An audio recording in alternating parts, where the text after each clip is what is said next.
கர்த்தர் உங்களை நடத்துவார். அவரே உங்களுக்கு ஆதாரம். இந்த வழியில் வா. மனிதர்கள் எல்லாரும் கைவிட்டாலும் பரவாயில்லை, நான் உன்னை நடத்துவேன். தைரியம் அடையுங்கள், உற்சாகம் அடையுங்கள். அருள்நாதர் உங்களை அணைத்து காப்பார், ஆசீர்வதிப்பார். நமக்கு தேவன் நியமித்திருக்கிற ஓட்டத்தில் நாம் பொறுமையோட ஓட கடவோம். நான் இருக்கிறவராகவே இருக்கிறேன். தேவன் பாலும் தேனும் ஓடுகிற தேசத்திற்கு வெளியே கொண்டு வந்தார். நம்முடைய தியானத்திற்கு ஆதாரமாக ஏசாயா தீர்க்கதரிசியின் புத்தகம் 58வது அத்தியாயம் 11வது வசனத்தை நாம் வாசிக்க கேட்போம். கர்த்தர் நித்தமும் உன்னை நடத்தி மகா வறட்சியான காலங்களில் உன் ஆத்துமாவை திருப்தியாக்கி உன் எலும்புகளை நினமுள்ளதாக்குவார். நீ நீர்ப்பாய்ச்சலான தோட்டத்தைப் போலவும் வற்றாத நீரூற்றைப் போலவும் இருப்பாய். தயவு செய்து இந்த வேத வசனத்தை உங்கள் வேத புத்தகத்தில் குறித்து வைத்துக் கொள்ளுங்கள். வேத புத்தகம் இல்லாதவர்கள் வேத புத்தகம் இருக்கிறவர்களை அணுகி இந்த வேத வசனத்தை ஒரு பேப்பரில் காகிதத்தில் எழுதி பத்திரமாய் வைத்துக் கொள்ளுங்கள். தினமும் அதை படித்து பாருங்கள். நான் எந்த ஒரு பிரசங்கத்தையும் என் சுய இஷ்டமாக செய்வதில்லை. அருள்நாதரின் பாதத்தில் பல நாட்கள், பல வாரங்கள் அல்லது பல மணி நேரங்கள் காத்திருந்து அவர் என்ன சொல்கிறாரோ அதைத்தான் உங்களோடு பேசுகிறேன். இது உங்களுக்கு இன்று அவர் கொடுக்கும் ஒரு வாக்குத்தத்தம். வேதம் சொல்லுகிறது 2 கொரிந்தியர் 1:20 வாக்கு தத்தங்கள் எல்லாம் இயேசு கிறிஸ்துவுக்குள் ஆம் என்றும் ஆமேன் என்றும் இருக்கின்றது என்று. மட்டுமல்ல, நீங்கள் அப்போஸ்தலர் 2:39 வாசித்து பாருங்கள். வாக்கு தத்தமானது நம் அனைவருக்கும், நம் பிள்ளைகளுக்கும், தூரத்தில் இருந்து கர்த்தர் வரவழைக்க போகும் யாவருக்கும் உரியது. ஆகவே இன்று இரவு இந்த இடத்தில் அருள் பெருமான் இயேசுவை அறிந்தவர்களாக இருந்தாலும் சரி, இதுதான் முதல் முறையாக அவரை பற்றி நீங்கள் கேள்விப்பட்டாலும் பரவாயில்லை, இந்த வாக்குத்தத்தம் இன்று முதல் உங்கள் வாழ்வில் நிச்சயமாய் பலிக்கும். இதை எழுதி வைத்துக் கொள்ளுங்கள். தினமும் அதை வாசித்து பாருங்கள். தைரியம் அடையுங்கள், உற்சாகம் அடையுங்கள். அருள்நாதர் உங்களை அணைத்து காப்பார், ஆசீர்வதிப்பார். இந்த வசனம் என்ன சொல்கிறது பாருங்கள். கர்த்தர், தேவன், இறைவன், ஆண்டவர், அருள்நாதர் நித்தமும் உன்னை நடத்துவார். இதை 3 பகுதிகளாக நாம் பிரிக்கிறோம்.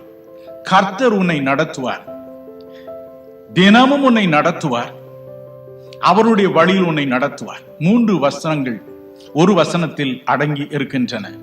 முதலாவது, கர்த்தரே உங்களை நடத்த போகிறார். இன்று முதல் கர்த்தரே இஸ்ரவேலரை நடத்தினார் என்று நாம் பார்க்கிறோம். எனக்கு அருமையானவர்களே, அவரே நம்மோடு கூட இருந்து, தேவாதி தேவனே நம்மோடு இருந்து நடத்துவது எவ்வளவு பெரிய காரியம். அவரை நம்ப முடியுமா? அப்படி யாருக்காவது செய்திருக்கிறாரா? தயவு செய்து எண்ணாகமம் 11:21 என்ற வசனத்தை வாசித்து பாருங்கள். எகிப்தினும் தேசத்தில் அடிமைகளாக இருந்த கர்த்தருடைய மக்களை தேவன் பாலும் தேனும் ஓடுகிற தேசத்திற்கு வெளியே கொண்டு வந்தார். அப்பொழுது அவளை நடத்தி செல்ல மோசே என்னும் ஒரு தீர்க்கதரிசியை தலைவனாக ஏற்படுத்தினார்.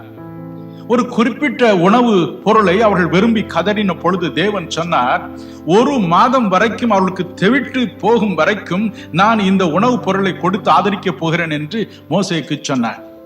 மோசே சொன்னான், 6 லட்சம் பேர் ஆண்கள் மட்டும் இருக்கிறார்களே, போர் வீரர்கள் மட்டும் இதை செய்ய முடியுமா? அப்படியானால் 20 லட்சம் பேருக்கு நீர் இந்த உணவை கொடுக்க வேண்டுமே, முடியுமா என்று கேட்டான். அவர் செய்து காண்பித்தார். என் கை குறுகவில்லை அப்பா என்று செய்து காண்பித்தார். அவர்களுக்கு செய்த அவர் நமக்கும் செய்வார் என்ற ஒரே நிச்சயம்தான் நாம் அவரை நம்புவதற்கு ஏது. வேதம் சொல்லுகிறது, யாத்திராகம் 3:14 நான் இருக்கிறவராகவே இருக்கிறேன் என்ற வார்த்தையோடு அவர் கூறுகிறார் என்று. உங்களுக்கும் அப்படி செய்வார். ஒரு தடவை இளம் பெண் ஒருத்தி ஒரு பெரிய டிபார்ட்மெண்டல் ஸ்டோர் கடையில் சென்று அங்குள்ள சிப்பந்திகளுக்கு தலைவியாக பணியாற்றும் பொறுப்பிற்காக வேலை கேட்டாள். அப்பொழுது அவர்கள் சொன்னார்கள், என்னம்மா நீ இளம் பெண், எப்படி இங்கு வேலை செய்யும் கடினமானவர்களை வேலை வாங்க போகிறாய்? உனக்கு ஏதாவது இதற்கு முன்னே அனுபவம் இருக்கிறதா என்று கேட்டார். அப்பொழுது அவள் சொன்னாள், ஐயா, எனக்கு 4 தம்பி மாதிரி இருக்கிறாங்க. 4 அருந்த வாள், பொல்லாத ரவுடி. எங்க தாய் தகப்பன்மாருக்கு அடங்கவே மாட்டார்கள். ஆனா என்ன பார்த்தா பாருங்க, இதோ ராணுவ தளபதி வருகிறார், ராணுவ தளபதி வருகிறார் என்று சொல்லி நடுங்கி மூச்சை இறுக பிடித்துக் கொண்டு உட்கார்ந்திருப்பார்கள் என்று சொன்னாள். இதுதானே எனக்கு அனுபவம் என்று சொன்னாள். உடனே அவள் சொன்னார்கள், நீதான் எங்களுக்கு வேண்டும் என்று சொல்லி வேலையை கொடுத்தார்கள் என்று. இன்று நாம் தேவனை நம்ப முடியுமா? தேவன் நம்மை முழுவதும் வரும் காலங்களில் நடத்த போகிறார் என்று நம்ப முடியுமா? நம்ப முடியும். அவருக்கு அதிலே முன் அனுபவம் இருக்கிறது. 6 லட்சத்திற்கு அதிகமான ஆண்களை அடக்கி ஆண்டவர், 20 லட்சம் மக்களுக்கு உணவு கொடுத்து ஆதரித்தவர். உங்களையும் என்னையும் நடத்துவது உறுதி. இரண்டாவது அந்த வசனம் சொல்லுகிறது, நித்தம் உங்களை நடத்துவார். தினமும். எனக்கு அருமையானவர்களே, யாத்திராகமம் 13ஆம் அதிகாரம் 21, 22 2 வசனங்களை வாசித்து பாருங்கள். அங்கே நித்தம் மட்டுமல்ல, இரவும் பகலும் அவர்களுக்கு ஒளி காண்பிப்பதற்கென தேவாதி தேவன் ஒரு மேக ஸ்தம்பத்திலும் ஒரு அக்னி ஸ்தம்பத்திலும் மாறி மாறி சென்றாராம். இரவும் பகலும் கூட அவர்களை விட்டு விலகக்கூடாது என்பதற்காக. என் அருள்நாதர் இயேசுவும் இந்த உலகை விட்டு கடந்து போகும் பொழுது கலங்கி நின்ற தன் சீடர்களை பார்த்து சொன்னார், மத்தேயு 28:20, இதோ உலகத்தின் முடிவு பரியந்தம் சகல நாட்களிலும் நான் உங்களுடனே கூட இருக்கிறேன் என்று.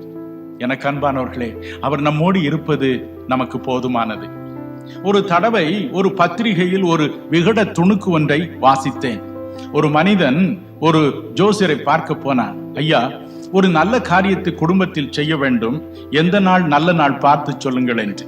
அவர் சொன்னார், தம்பி, திங்களோ மங்கள் என்பார்கள், செவ்வாயோ வெறுவாய் என்பார்கள், புதனோ மதன் என்பார்கள், வியாழனோ பாழோ என்பார்கள், வெள்ளியோ கள்ளி என்பார்கள், சனியை பற்றி கேட்க வேண்டாம், அது சனி, ஞாயிறோ பாச கயிறோ என்பார்கள்.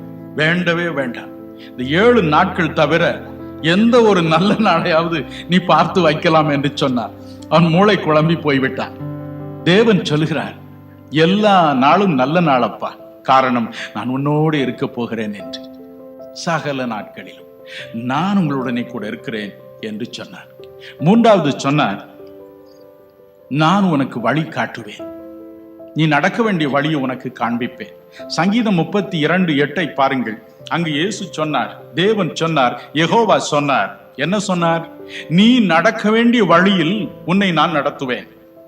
எனக்கு அருமையானவர்களே, ஏசாயா 30:21 வாசித்து பாருங்கள். நீங்கள் நடக்கும் பொழுது உங்கள் முதுகின் பின்னால் ஒரு குரல் கேட்குமாம், வழி இதுவே என்று. எபிரேயர் 12ஆம் அதிகாரம் 1-2 வசனங்களை வாசித்து பாருங்கள். நமக்கு தேவன் நியமித்திருக்கிற ஓட்டத்தில் நாம் பொறுமையோட ஓட கடவோம். ஓடும்படிக்கு அவர் நமக்கு கிருபை செய்வார் என்று வேதம் சொல்லுகிறது. பல வருடங்களுக்கு முன்பு சுபாத்து என்ற ஒரு மலை பிரதேசத்திற்கு நகருக்கு நான் சென்றிருந்தேன். என் நண்பர் ஒருவரோடு சில நாட்கள் தங்க. அவர் அங்கு இருந்த அந்த இராணுவ முகாமின் தலைவர், அவருடைய பெயர் மேஜர் ஓபராய். அவர் என்னை அழைத்த நோக்கமே என்னுடைய உடலை எப்படியாவது கொஞ்சம் வலுப்படுத்தி அனுப்ப வேண்டும் என்று. வீட்டில் அருமையாக தங்க வைத்தார், அருமையான உணவு கொடுப்பார், காலையிலும் மாலையிலும் ஜெபிக்க சொல்வார், வேதத்தில் உள்ள காரியங்களை விளக்கி சொல்ல கேட்டு மகிழ்வார். ஆனால் காலையில் அவர் 9 மணிக்கு ஆபீஸ் செல்லும் பொழுது ஃபுல் யூனிஃபார்ம் போட்டு தன்னுடைய தடி ஒன்றை இப்படி கையில் வைத்துக் கொள்வார். மேஜர் ஓபராய் அவருடைய பெயர். சொல்வார், பிரதர் சட்டை போடுங்க, என் கூட வாங்க என்பார். அவர் கொஞ்ச தூரம் நல்ல ரோட்ல நடப்பார், வருகிறவர்களுக்கெல்லாம் சலாம் போட்டுக்கொண்டே போவார். திடீரென்று கரடு முரடான பாதையில் இறங்குவார். எனக்கு ரொம்ப கஷ்டமா இருக்கும். நான் சொல்லுவேன், பிரதர் இது என்ன சறுக்கிட்டே போதே அப்படின்னு. காதலே போட மாட்டார். இதுதான் வழி, இதுதான் வழி, பேசாம பின்னால வாங்க என்று சொல்வார். ஒவ்வொரு நாளும் அழுது கொண்டே போவேன் அவர் பின்னால. எனக்கு அருமையானவர்களே, நம்முடைய வாழ்க்கையில் வரும் சில காரியங்கள் நமக்கு விளங்கவில்லை தான். நாம் போகும் வழி நமக்கு கடினமாய் தோன்றுகிறது. எனினும் அருள்நாதர் சொல்கிறார், இதுதான் நான் உனக்கென்று வைத்த வழியப்பா, இந்த வழியில் வா. மனிதர்கள் எல்லாரும் கைவிட்டாலும் பரவாயில்லை, நான் உன்னை நடத்துவேன், நானே உன்னை நடத்துவேன், நான் உன்னை நித்தம் நடத்துவேன் என்று சொல்கிறார். மனம் கலங்காதிருங்கள். இந்த நாளில் இந்த வேத வசனத்தை கேட்டுக்கொண்டிருக்கிற நீங்கள் பாக்கியவான்கள், நீங்கள் பாக்கியவதிகள்.